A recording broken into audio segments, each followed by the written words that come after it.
Okay guys, so while the financiers are actually cooling, you know how we don't like to just sit with nothing to do, so we're going to continue the petit four sec and we're going to do a Madeleine.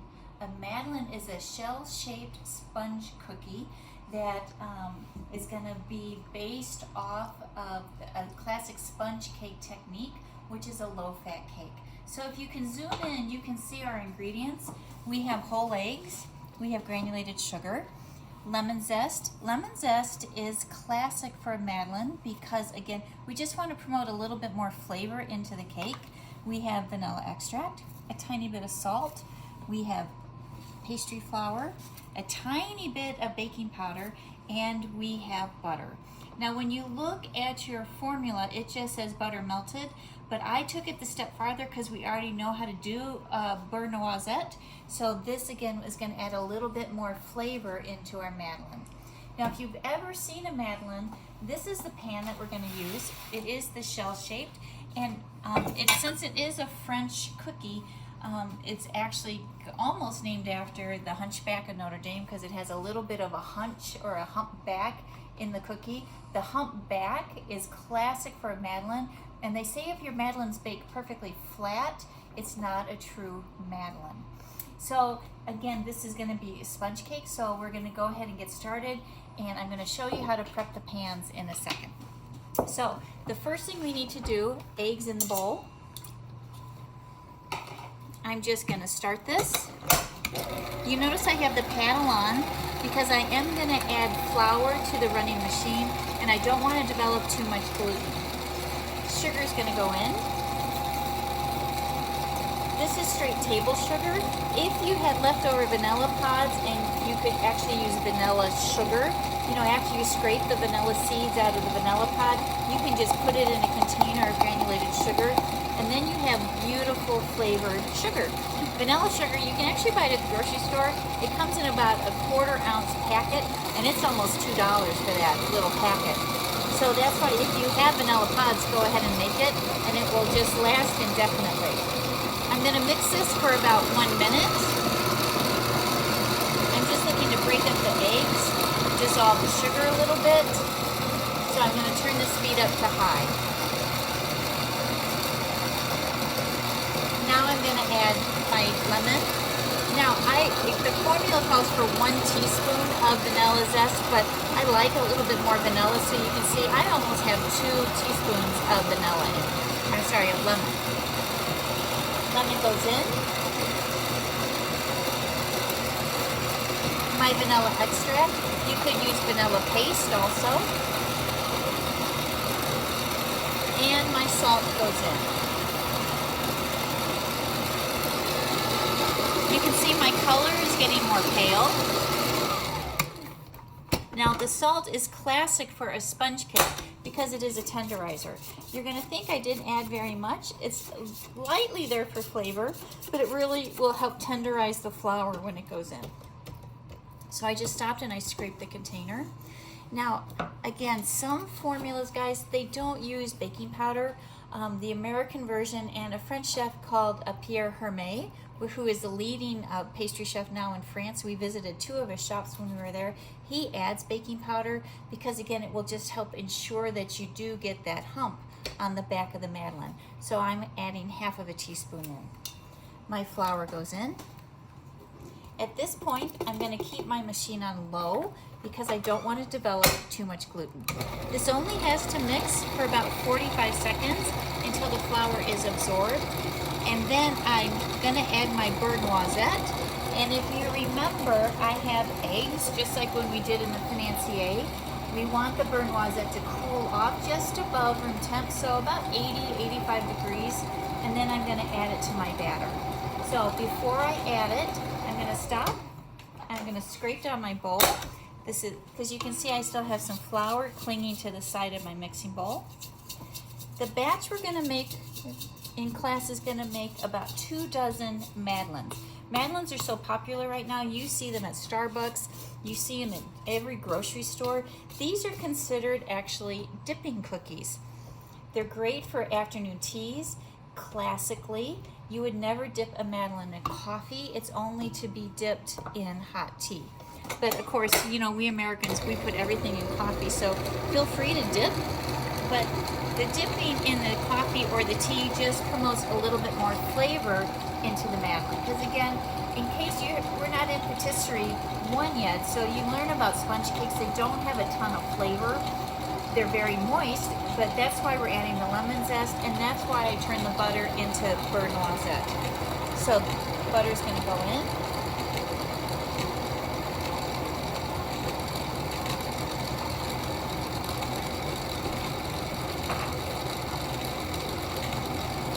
Jeff, can you shoot a little bit more into the mixing bowl? Is that possible?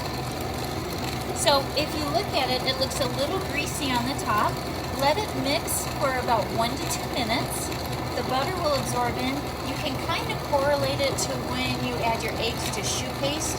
Remember, when you first start to add the first egg, it kind of pulls out and separates out. But the more you mix it, the emulsion occurs and the egg absorbs into the choux paste. The same thing happens with the Madeleine batter. So now look, it's very, very silky.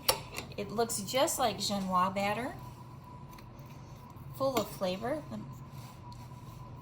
The flavor's really good. It has a slight nuttiness because I did go ahead and add that brown butter into it. Just don't do beurre noir, N-O-I-R, because again, that will be too much flavor and it will discolor the batter. So just like the financier, we want to retard this a little bit. This goes right back into choux paste theory. It goes right back into biscuit theory. A colder dough or batter springs up more. So I need to get the batter cold so that I have, again, what's called thermal shock.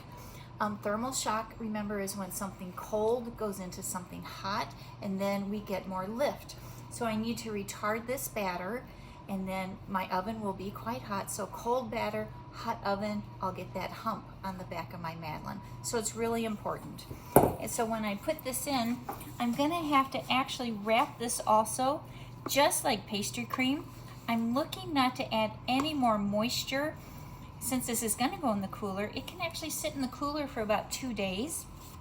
You would never really wanna freeze this batter because the eggs at this point are not really cooked. So we don't want them to curdle during the thawing process. But I don't want moisture from the cooler getting into the batter. Remember, baking powder likes moisture and it will start to release a lot of its steam, a lot of its CO2, and any excess water, just like with choux paste, it will keep the batter from actually getting the proper lift. So when you see me cover this, I'm gonna cover it just like I would pastry cream. The plastic wrap is actually gonna touch the surface of the batter. So Jeff is gonna hold this while I'm just gonna go grab a little plastic wrap.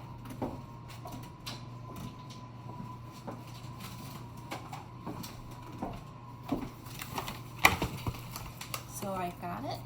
I'm just gonna, again, cover,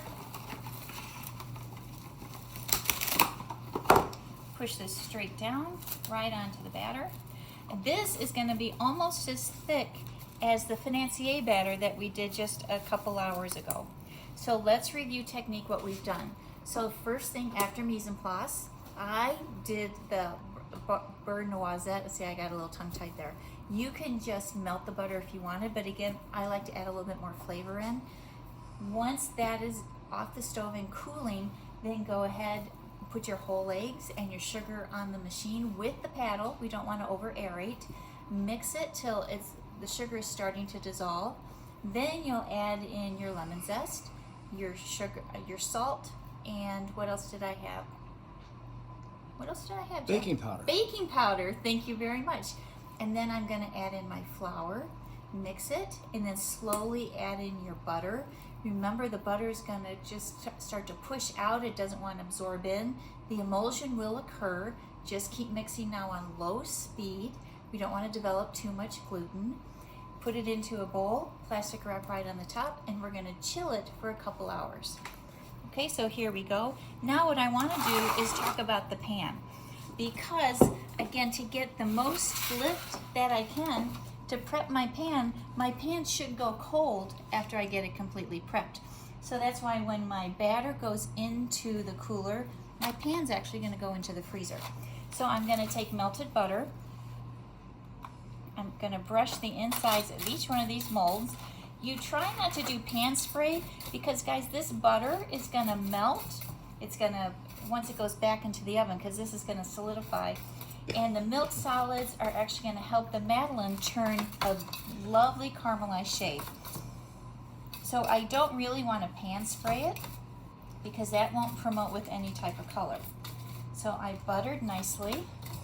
The butter doesn't even have to be all the way melted. It could just be room temperature buttered. So you can see what I've done.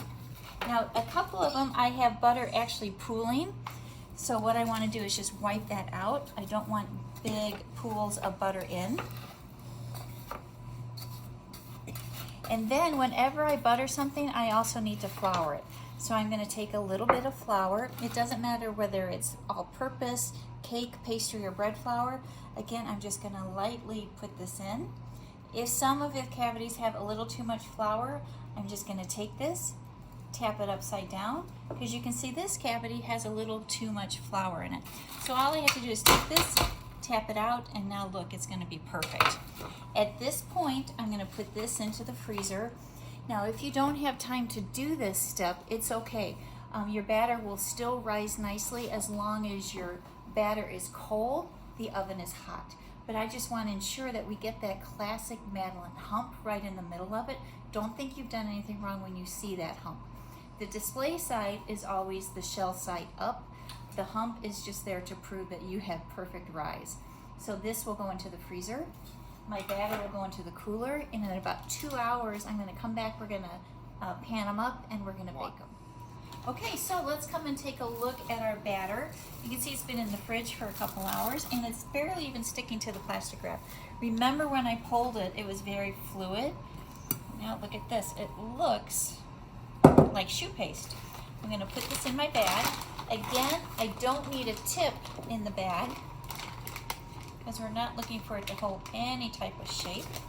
Or it even almost looks like short dough before short dough's been chilled. But nice and firm, just what we want. I'm going to cut a little bit off the bottom. Now I'm just going to work the batter down. Okay, I'm going to take just a tiny bit more off. Now, remember that I kept my pan in the freezer. So I'm just going to grab it, and here we go. So you can see the butter's still in, the flour's in. So again, we're doing this cold batter, cold pan, hot oven, perfect lift. Just like we did with a biscuit, just like we did with shoe paste. Anytime you want lift, cold versus hot, remember that's a term called, what is it called, Jeff? Do you remember? I forget. Oh, it's called thermal shock. Thermal shock. Okay, so we're going to fill these up about 80% full of the mold. So I'm just going to squeeze, and then I'm going to bring back the tip, kind of like you're piping shoe paste. So go ahead, pipe, backtrack. I'm going to cut this open a little bit more. The batter's so cold, I don't want my hand to start to cramp. Okay, here we go, pipe. You can see that lemon zest is in there. So remember, classically, we're looking for that hump to be on the back of the Madeleine. There we go. These are going to bake for about 8 to 10 minutes. They're going to be a little bit crusty brown on the outside edge. We'll get that hump, and then we can remove them. We'll let them sit in the tray for about 1 minute, and then they should flip right out, and then we'll do our garnish work. So again, this amount of batter will give us about 24 Madeleines. Okay. So we're ready. I'm just going to put this on my tray. It makes it easier just for me to pull it out of the oven.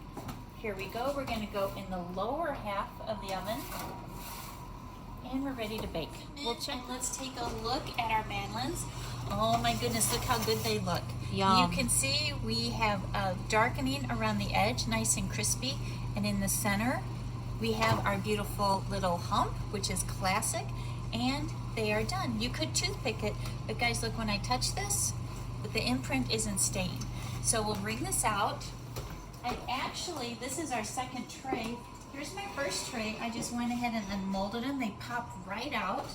Let me set these down. You'll let them cool for a minute, and then we're going to take just a little powdered sugar, and again, just like the financiers, we're just going to do a light dusting. There we go. And then these are ready to eat. Now, because these are based off of a sponge cake, they are going to dry out pretty quick. So wrap them up. You could freeze them. They could go in your refrigerator for about 2 days. So guys, this is almost the end of our Petit-Four section. You're going to see next week we're going to move to mousses, and then we're going to save some of our mousse and put it in little silpats, and then we're going to do some Petit-Four sec tartlets. So we have done, from Petit-Four sec, we've done the macarons, we've done 2 types of tea cakes, and we're going to get into individual tarts right after our mousse section. But I do want to introduce mousse because mousse is classic for inside of a Petit-Four sec. Okay, so again, watch both videos. You're going to see some questions that I need you to answer before class starts.